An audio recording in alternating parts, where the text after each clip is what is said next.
Hi there, and welcome to Graham's Guide Friday Live this Friday, the 13th of May. Here are some sources that I used to support my discussion when I wrote my thesis. Now, you probably won't be using hard copy sources, but I enjoyed buying some hard copy sources that I can have in my personal library that helps me with my expertise in my field. You might like to build up your own library of expert information to assist you as you become an expert in your field as well.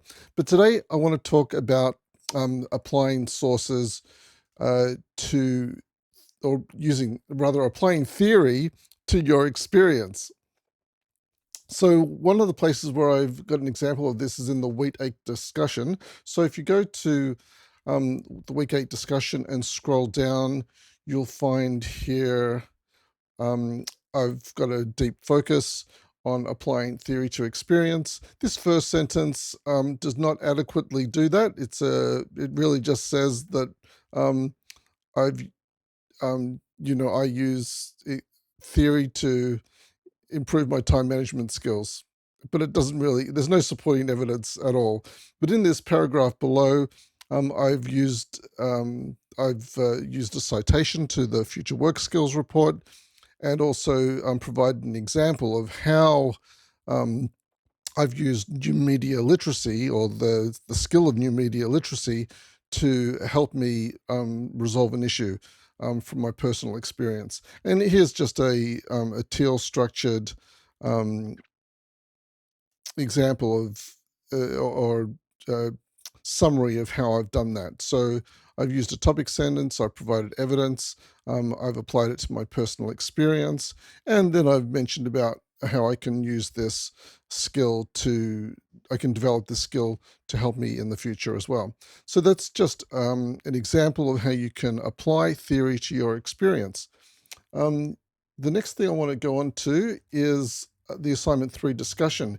If you're looking for more assistance on how to complete assignment 3, you can come to the assignment 3 discussion. I've got some frequently requested links here. I've also included the list of the sources from this unit because we want you to use the essential readings from this unit to support your discussion. So we want you citing and referencing the learning materials from this unit to demonstrate your knowledge of the key concepts we've taught you in this unit.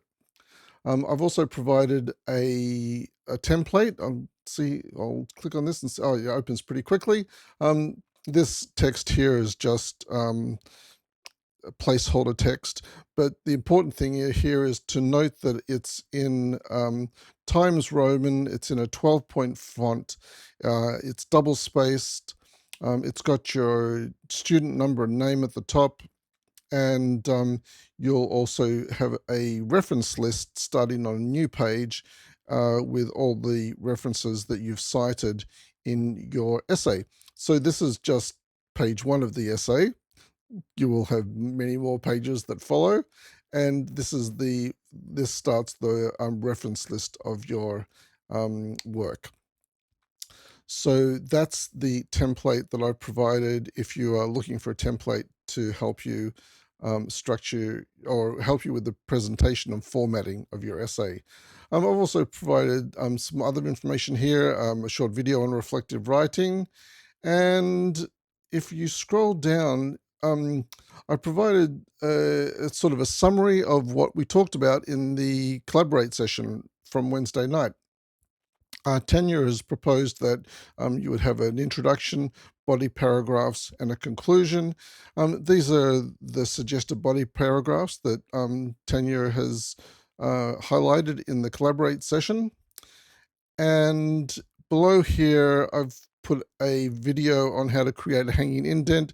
While I've been marking the assignment 2 essay, it's not an essay, the assignment 2 assessment, people who are citing with APA style, some people were not, it appears that you were not sure how to create a hanging indent. So I've put a video here to help you create a hanging indent for your final essay so you'll be able to achieve that formatting. Um, Now, in the assignment 3 essay, you will probably be talking about, or you will be talking about how your communication skills have developed over the course of this unit. And you might want to use examples from the discussion boards of of yourself communicating with your colleagues. And if you do that, you may want to cite the discussion that you've mentioned. So down here, I provided a guide to citing and referencing the discussion forums, and I've included how you can cite and reference the learning materials as well. So that's another. And if you've got any questions on citing the discussions, after you've had a look through this, if you have any questions about how to cite the discussions or cite and reference the learning materials, you can ask here in the assignment 3 discussion, whatever those questions may be. And what's the last thing I'm looking at? The Collaborate resources. So let's go back to the list of discussions. Here is the Collaborate Hub. And if you go into the Collaborate Hub, you will find a list of all the recordings of this unit's Collaborate sessions. The most recent one was in week 8 this week. And here's a link to the recording. And just above it, there is a link to the PowerPoint slides that were used during the Collaborate session. Alrighty, look, that's all I wanted to share with you today. I don't want to keep making videos that go for 15 and 20 minutes. I'm sure many of you have got other things that you want to be getting on with. So there's what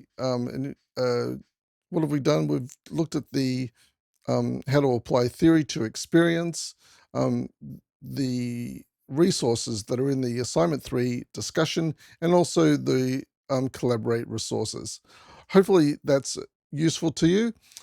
Any questions, ask them in the discussion boards, and I'll be in the discussions all weekend and quite frequently over these last few weeks of this unit. Looking forward to chatting with you there. Bye for now. Where's my off button? There. Bye.